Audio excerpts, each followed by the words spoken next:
साथियों, आज के क्लास में आप सभी को तहे दिल से स्वागत करता हूं। आइए आज मैं एनटीपीसी यानी कि 10 जून का जो प्रश्न आपका तीनों शिफ्ट में आए हैं, उन सभी प्रश्नों को मैं इस वीडियो में लेकर के आया हूं। इसलिए आप लोग अंत तक बने रहिएगा और पूरे प्रश्नों को देखिएगा, ठीक है। ताकि यहाँ से प्रश्न आप देख लेते हैं तो रेलवे जो है से कुछ प्रश्नों को रिपीट करता है, बार बार पूछता है, तो इसलिए आप लोग देख लीजिएगा तो आपका एग्ज़ाम जो है, एग्ज़ाम में यहाँ से प्रश्न जो है आएगा तो आप बना लीजिएगा, ठीक है। तो आइए प्रश्न करते हैं हम लोग। प्रश्न संख्या फर्स्ट कहता है कि पावर पॉइंट में न्यू स्लाइड ऐड करने के लिए किस शॉर्टकट की प्रयोग की जाती है, ठीक है। तो इसका आंसर हो जाता पावर पॉइंट में नई स्लाइड ऐड करने के लिए CTRL+M, ठीक है। तो ये आप याद रखिएगा। यदि ये वाला आप ऑप्शन में देखे होंगे और इसको टिक किए होंगे तो आपका राइट आंसर होगा। इसके बाद प्रश्न 2 नंबर देखेंगे। कह रहा है कि वेसन घाट की सबसे बड़ी पहाड़ी कौन सी है। तो ये आपका सबसे बड़ी पहाड़ी कौन सी है, तो अनामुंडी का पहाड़ी सबसे बड़ी पहाड़ी है, ठीक है। ये आपका बेसिन घाट पश्चिमी घाट की सबसे बड़ी पहाड़ी है जो केरल में स्थित है। कहाँ पर स्थित है? केरल में। और दक्षिण भारत की सबसे ऊंची चोटी भी है। इसकी ऊंचाई 2695 मीटर है, ठीक है। चलिए, ये आपका आगामी एग्जाम जो एनटीपीसी के द्वारा लिया जा रहा है उसमें आपका 11, 12, 13 इस तरह से आपका 13-14 जून को भी ये प्रश्न आ सकता है, इसलिए आप पूरे वीडियो को देखिए, ठीक है। कह रहा है कि सतपुड़ा रेंज की सबसे ऊंची पहाड़ी कौन सी है। तो सतपुड़ा रेंज की सबसे ऊंची पहाड़ी आपका कौन सा है? धूपगढ़ पहाड़ी है, ठीक है। कह रहा है कि धूपगढ़ मध्य प्रदेश के पचमंडी में स्थित है। धूपगढ़ जो है कहाँ स्थित है? ये आपका पचमंडी में, मध्य प्रदेश के पचमंडी में स्थित है। यह समुद्र तल से लगभग 1350 मीटर ऊंचाई पर स्थित है, ठीक है। इसके बाद एक प्रश्न आपका ये वाला प्रश्न पूछा गया है 10 जून को। कह रहा है कि भारतीय संविधान के अनुच्छेद 18 में क्या उल्लेखित है। तो भारतीय संविधान के अनुच्छेद 18 में आपका उपाधियों का अंत जो है उल्लेखित है, ठीक है। इसके बाद प्रश्न आपका ये वाला आया था 10 जून को एनटीपीसी के द्वारा, मतलब एनटीपीसी जो 10 जून को पूछा गया प्रश्न है उसी प्रश्न को मैं इस वीडियो में लेकर के आया हूँ। और तीनों शिफ्ट का प्रश्न जो है इस वीडियो में है, ठीक है। इसलिए आप लोग अंत तक बने रह करके पूरे प्रश्न को देखिए। कह रहा कि भारत में कितने प्रतिशत लोग ग्रामीण क्षेत्र में रहते हैं। तो ग्रामीण क्षेत्र की बात करें तो यहाँ पर 68.8% आपका राइट आंसर होगा। लेकिन आपका एग्जाम में पूछा गया था शहरी क्षेत्र, ठीक है। शहरी क्षेत्र में कितने प्रतिशत लोग रहते हैं। तो शहरी क्षेत्र में आपका 31.6 यदि आप मारे होंगे तो आपका राइट होगा, ठीक है। इसके बाद प्रश्न देखिए, ये वाला प्रश्न आपका पूछा गया है। कह रहा है कि भागीरथी और अलकनंदा नदी कहाँ पर जाकर के मिलती है। तो ये आपका देवप्रयाग में जाकर के मिलता है, ठीक है। देवप्रयाग आप किए होंगे तो आपका राइट आंसर हो जाएगा। कह रहा है कि पेरिस ओलंपिक 2024 में भारत के कुल कितने एथलीट ने भाग लिया। तो 117 एथलीट ने भाग लिया। इसके बाद ये प्रश्न आपका एग्जाम में पूछा गया प्रश्न है। कह रहा है कि अंतरिम सरकार के समय भारत में कौन सा एक्ट लागू था। तो ये आपका भारत सरकार अधिनियम 1935 में लागू था। कह रहा है कि 25 अगस्त 1946 को भारत की पहली अंतरिम सरकार की घोषणा हुई थी। इसके बाद ये प्रश्न आपका एग्जाम में आया हुआ प्रश्न है। कह रहा है कि हड़प्पा काल से प्राप्त मूर्तियाँ किससे बनी थी। तो ये आपका पत्थर, कांस्य, मिट्टी और टेराकोटा जैसी विभिन्न सामग्रियों से बनी थी, ठीक है। इसके बाद प्रश्न आपका ये देखिए पूछा गया प्रश्न है। कह रहा है कि भारत की पश्चिमी भाग की कुल कितनी लंबाई है। तो ये आपका भारत के पश्चिमी भाग की लंबाई जो है या चौड़ाई पूछा जाएगा तो यहाँ पर 2933 किलोमीटर राइट हो जाएगा, ठीक है। इसके बाद प्रश्न देखिए, ये वाला प्रश्न आपका पूछा गया है। संविधान में संशोधन की प्रक्रिया भारतीय संविधान के किस अनुच्छेद में है। तो अनुच्छेद 368 में आपका है। इसके बाद प्रश्न देखिए आया था कि एंजाइम का क्या कार्य है। तो एंजाइम का कार्य जो है रासायनिक प्रक्रियाओं को गति को बढ़ावा देना होता है। इसके बाद प्रश्न आपका आया था कि महाराजा हरि सिंह पुरस्कार 2025 किसे मिला। तो ये आपका लेफ्टिनेंट गवर्नर मनोज सिन्हा को मिला। इसके बाद प्रश्न आपका आया था कि प्राकृतिक रूप से कितने तत्व पाए जाते हैं, तो ये आपका प्राकृतिक रूप से 92 तत्व पाए जाते हैं। एक प्रश्न आपका आया था कि डेनियल नोबोवा किस देश के राष्ट्रपति है, तो ये आपका इक्वाडोर के राष्ट्रपति है। ठीक है। इसके बाद प्रश्न आपका आया था कि AI एक्शन समिट बैठक की अध्यक्षता किसने की, तो ये आपका प्रधानमंत्री नरेंद्र मोदी ने किया था। ठीक है। इसके बाद प्रश्न आपका आया था कि क्षेत्रफल की दृष्टि से उत्तर प्रदेश का सबसे छोटा जिला कौन सा है, तो आपका हापुड़ जिला है। ठीक है। इसके बाद प्रश्न आपका आया था कि गरीबी रेखा से नीचे लोगों का अनुपात किसके द्वारा अनुमानित किया जाता है, तो ये आपका लोगों की संख्या के अनुपात राइट आंसर हो जाता है। ठीक है। चलिए प्रश्न देखिए, ये प्रश्न आपका आया था, कहता है कि अभ्यास खंजर भारत और किस देश के बीच युद्ध अभ्यास है, तो ये आपका किर्गिस्तान का है। ठीक है। इसके बाद प्रश्न आपका आया था कि पोंडुचेरी का गठन किस वर्ष किया गया था, तो ये आपका 1962 में गठन किया गया था। एक प्रश्न आपका आया था कि 1793 अधिनियम के समय मुख्य सचिव कौन थे, तो ये आपका सर जॉन शोर था। इसके बाद प्रश्न आपका आया था कि 1857 के क्रांति में बिहार से नेतृत्व किसने किया था, तो ये आपका वीर कुंवर सिंह किया था। एक प्रश्न ये भी आपका आया था कि भारतीय संविधान के अनुच्छेद 243 वाट का संबंध किससे है, तो इसका आंसर हो जाता आपका नगर पालिकाओं की शक्तियों पर अधिकार और जिम्मेदारियों से संबंधित था। इसके बाद सभी नगर पालिकाओं को ऐसी शक्तियां और जिम्मेदारी प्रदान की जाएगी जो उन्हें स्वशासन की प्रभावी संस्थाओं के रूप में कार्य करने में सक्षम बनाने के लिए आवश्यक होगी।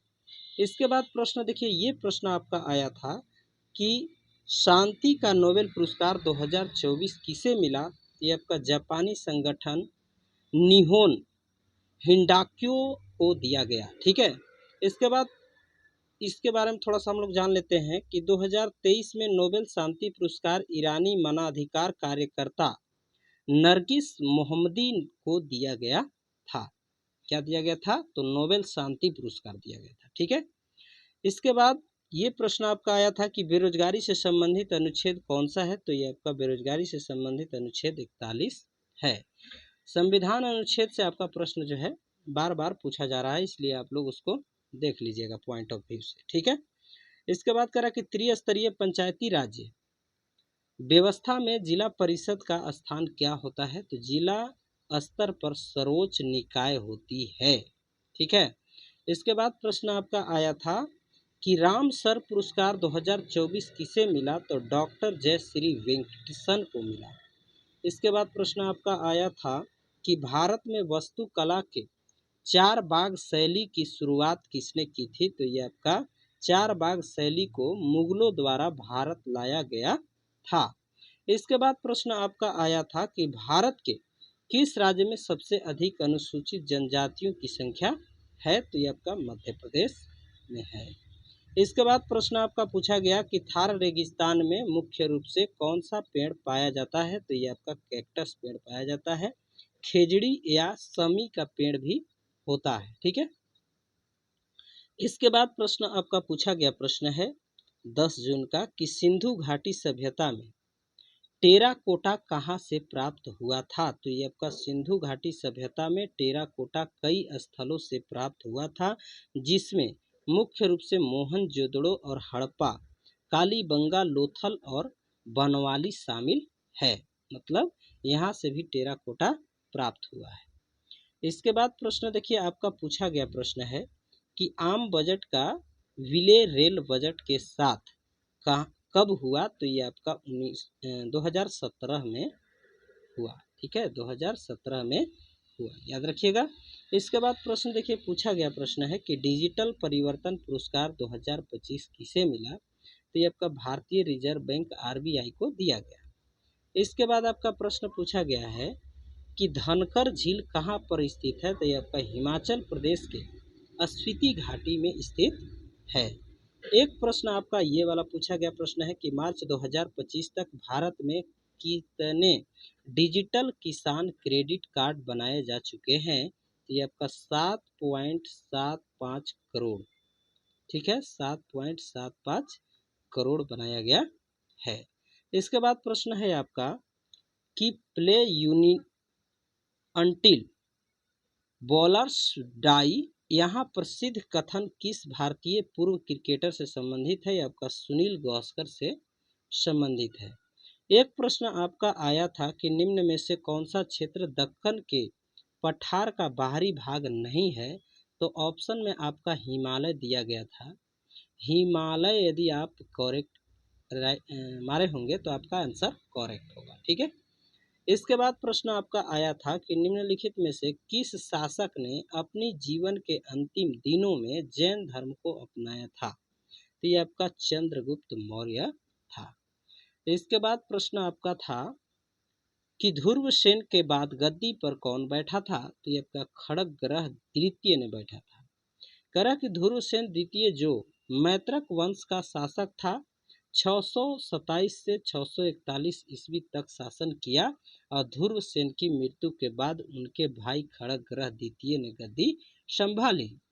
इसके बाद प्रश्न आपका देखिए, ये प्रश्न पूछा गया प्रश्न है कि मौखरी वंश का संस्थापक कौन था, तो ईशान वर्म था। मौखरी वंश के संस्थापक ईशान वर्म थे, जिन्होंने महाराजा धीराज की उपाधि से शासन किया था। इसके बाद ये प्रश्न आपका पूछा गया कि मानव तस्करी का निषेध भारतीय संविधान के किस अनुच्छेद के तहत रखा गया, तो अनुच्छेद 23 के तहत रखा गया। देखिए, ये प्रश्न आपका पूछा गया प्रश्न है MS पावर पॉइंट फाइल को सेव करने के लिए क्या होता है, तो आपका PPT होता है। PPT सेव और सेव एज, ठीक है। इसके बाद प्रश्न है कि उत्कल भारत के किस क्षेत्र में स्थित है, तो ये आपका पूर्वी क्षेत्र में स्थित है। इसके बारे में विस्तार से जाने तो यहाँ पर कह रहा है कि उत्कल भारत के पूर्वी क्षेत्र में स्थित है। यह उड़ीसा राज्य की प्राचीन नाम है, ठीक है, जो भारत के राष्ट्रगान में भी उल्लेखित किया गया है। इसके बाद प्रश्न आपका पूछा गया प्रश्न है कि वर्ष 2025 के बजट में सड़क परिवहन के लिए आवंटित राशि कितनी है, तो आपका 2,87,87,000, यहाँ पर 2,87,333.16 करोड़ रुपया राइट आंसर हो जाता है। इसके बाद आपका ये प्रश्न पूछा गया प्रश्न है कि निम्न में से किस जगह पर लेटी हुई विष्णु जी की मूर्ति स्थित है, तो आपका नेपाल के काठमांडू में स्थित है, बुधनी नीलकंठ मंदिर जो है उसमें, ठीक है। इसके बाद प्रश्न है आपका कि लौटते हुए मानसून से सबसे अधिक प्रभावित कौन सा राज्य है, तो आपका तमिलनाडु राज्य है। इसके बाद प्रश्न है कि ध्वनि तरंगे निम्न में से किस प्रकार की तरंगे हैं, तो अनुदैर्ध्य तरंगे हैं। इसके बाद है कह रहा है कि ताही ये वही किस स्थान से संबंधित है, ये आपका कनौज से संबंधित है। चलिए, ये प्रश्न है आपका कि अयोध्या के श्री राम मंदिर में रामलला की मूर्ति किसने बनवाया था, तो अरुण योगी राज बनवाया था, ठीक है। एक प्रश्न आपका ये वाला प्रश्न है कि भारतनाट्यम नृत्य की अंतिम अवस्था कौन सी होती है, तो भारतनाट्यम में तिलाना अंतिम अवस्था होती है। इसके बाद प्रश्न देखिए, ये वाला प्रश्न पूछा गया है कि प्लूटोनियम के साथ एक दुर्लभ धातु कहाँ पाई जाती है, तो आपका समुद्र की सतह के नीचे पाई जाती है। इसके बाद प्रश्न है आपका कि निम्नलिखित में से कौन सा परिवहन साधन प्रति टन किलोमीटर पर सबसे कम कार्बन डाइऑक्साइड उत्सर्जन करता है, तो यह आपका समुद्री जहाज करता है।